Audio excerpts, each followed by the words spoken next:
देखो आगे का कॉन्सेप्ट समझो। 4.3 का मैं एक क्वेश्चन है यहाँ पे ले रहा हूँ, ठीक है, सॉल्व करने के लिए आपको यहाँ पर दिखा रहा हूँ कैसे होगा सॉल्व। यहाँ पर देखना क्वेश्चन है क्या है, represent y equal to 3 as an equation in one variable. y equal to 3 जो है ना उसको एक इक्वेशन के तौर पे दिखाओ, लेकिन वो वन वेरिएबल के तौर पे एक बार और दो वेरिएबल के तौर पे। तो वन वेरिएबल के लिए दिखाना है तो y इक्वल टू 3 है, तो एक ऐसे मैंने वर्टिकल लाइन बना ली क्योंकि y एक्सेस हमारा वर्टिकल में होता है, उस पर मैंने पॉइंट्स नंबर लाइन बनाया और जहाँ पर 3 आ रहा था वहाँ पे ऐसे मार्क करके प्लॉट कर दिया। मान लो x इक्वल टू 3 होता तो x एक्सेस बनाता, उसमें जहाँ पे 3 आता उसको प्लॉट कर देता है इस तरीके से। अगर x इक्वल टू 3 दिया होता तो 3 -1 -2 -3, ये जो 3 आता इसको मार्क करता और लिख देता x इक्वल टू 3। तो ये वन वेरिएबल की बात होगी। लेकिन जैसे ही मामला y इक्वल टू 3 का दो वेरिएबल वाला होता है, इसको सबसे पहले आप लिखते हो इस फॉर्म में। आपको पता है linear equation in one variable किस फॉर्म का होता है, इस तरीके का होता है। तो मैंने भी इसको इस तरीके की लिखने की कोशिश करी 0x, क्योंकि x अगर है ही नहीं तो इसका मतलब उसका कोफिशिएंट 0 रहा होगा, तभी वो गायब है। तो 0x प्लस y तो एग्जिस्ट करता है और ये 3 इधर था तो इधर आके -3 हो गया इक्वल टू 0 हो गया। अब एक काम करते हैं, अगर मुझे इसको समझना है दो वेरिएबल को y इक्वल टू 3 को ग्राफ पे अगर दिखाना है तो इसको दिखाने के लिए क्या निकालने पड़ेंगे, सॉल्यूशन निकालते हैं। क्योंकि देखो हमें ग्राफ पे प्लॉट करना ऐसे सिखाया गया, तो मेरे पास ये इक्वेशन दिख रही है, ठीक है। अब एक काम करता हूँ, मैं x को 1 लेता हूँ, x को 1 ले रहा हूँ, तो 0 × 1 प्लस y -3 इक्वल टू 0 है। 0 × 1 कितना हो जाएगा, 0 प्लस y -3 इक्वल टू 0। 0 में y जोड़ा तो क्या आ जाएगा, y -3 इक्वल टू 0। ये माइनस का 3 इधर आके क्या हो जाएगा प्लस, तो y 3 आ गया। तो जब मैंने 1 लिया तो ये कितना आ गया 3। एक काम करता हूँ, मैं x की जगह अब 0 लेता हूँ, 0 × 0 प्लस y -3 इक्वल टू 0। तो 0 प्लस 0 0 हो जाएगा, 0 plus y -3 equal to 0। 0 plus y y होता है, -3 इक्वल टू 0। ये -3 इधर आके क्या हो जाएगा प्लस का 3।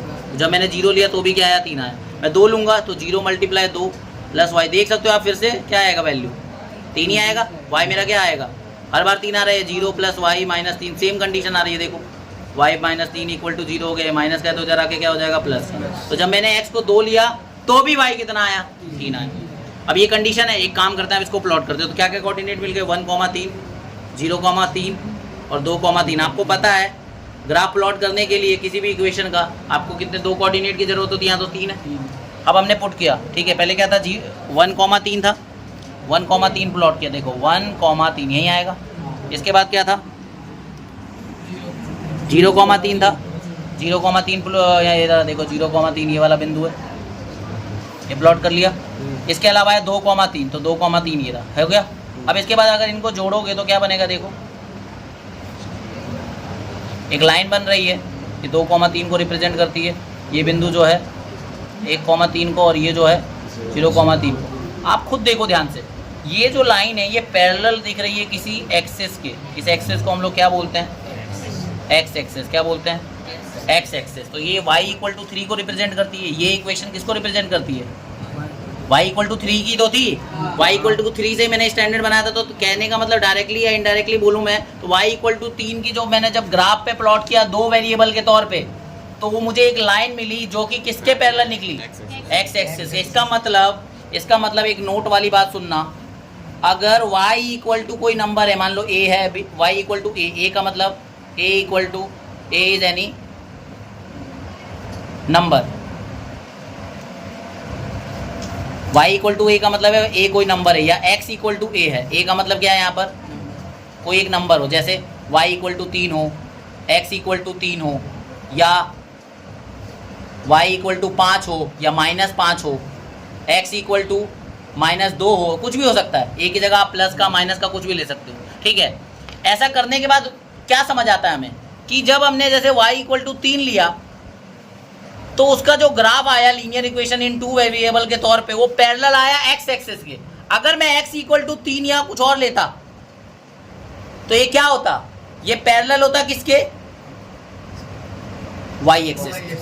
इसका मतलब अगर आपको x की वैल्यू पता है तो linear equation in two variable का ग्राफ उसके अपोजिट एक्सिस के क्या होगा, पैरेलल होगा। एग्जांपल के तौर पे अगर x इक्वल टू 3 है तो सिंपल मैं कह सकता हूँ नोट में कि x इक्वल टू अगर a है तो इसका जो लाइन होगा वो क्या होगा, पैरेलल टू वाई एक्सेस होगा। लेकिन अगर y इक्वल टू ए है, यहाँ a का मतलब कोई भी नंबर है, तो जब आप प्लॉट करोगे तो किसके पैरेलल आ जाएगा? पहले बताओ ये बात क्लियर है या नहीं? अगर ये बात क्लियर है तो बहुत अच्छी बात है, और अगर ये क्लियर है तो इसके बेस पे आप लोग कर सकते हो 4.4, जिसका पहला क्वेश्चन मैंने ऑलरेडी आपको करा दिया है, और सेकंड क्वेश्चन में भी देखो आपको यहाँ 2x + 9 = 0 दिया हुआ है। यहाँ पे ध्यान से अगर देखो ना तो ये सॉल्व करके ये मिलना है, x = -9/2 है। -9/2 का मतलब होता है -4.5। आपको ग्राफ के ऊपर -4.5 मिलेगा, -4 और -5 के बीच में। अगर x -4.5 है, इसका मतलब y आप कुछ भी लो, x यही आएगा।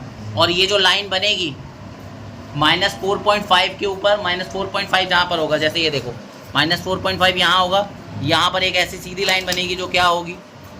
y एक्सेस के पैरेलल। बात समझ पा रहे हो या नहीं समझ पा रहे हो? अगर x = -2 होता तो यहाँ से एक लाइन बनती जो क्या होती? y एक्सेस के पैरेलल। ऐसा क्यों हो रहा है? क्योंकि आपको पता है x 2 है या -2 है, तो y कुछ भी रखो, कुछ भी रखोगे, मान लो 1 रखोगे तो भी वो -2 आएगा, 2 रखोगे तो भी वो -2 आएगा, -4.5 में ले लो। x अगर -4.5 है तो भी, अब y कुछ भी रखो, जब बिंदु यहीं पे आने ही है इसी लाइन के ऊपर, तो क्या बनेगा? ये पैरेलल बनेगा ना। जब आप x की टर्म में ले रहे हो, कहोगे यहाँ पे तो है ही नहीं भैया, आपने तो ऐसा, यहाँ पर तो कुछ है ही नहीं। देखो सॉल्व करो ना, सॉल्व करने का तो बिल्कुल यही स्थिति बनेगी ना जैसी है।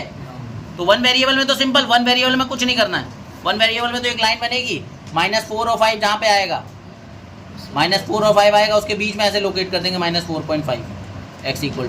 लेकिन 2 वेरिएबल का ऐसे पूरा बनाएंगे और यहाँ पर सॉल्यूशन निकालेंगे, जैसे इस तरीके से किया था, फिर करेंगे। तो ये क्वेश्चन कर लोगे दोनों, हाँ या नहीं? हाँ। ये ऐसे दे के हो सकता है आप कंफ्यूज हो रहे हो, लेकिन आप समझ चुके हो ना। हाँ। अगर ये क्वेश्चन मैं ऐसे दे देता, जैसे मान लो एक क्वेश्चन मैं अगर आपको देता, ये तो कर ही लोगे। अगर एक क्वेश्चन ऐसे दे देता कि 3x + 2 = 5 है, ठीक है, तो आप कहता है ना इसको 2 वेरिएबल के तौर पे वो करो, तो क्या आप क्या सबसे पहले इसको क्या करते?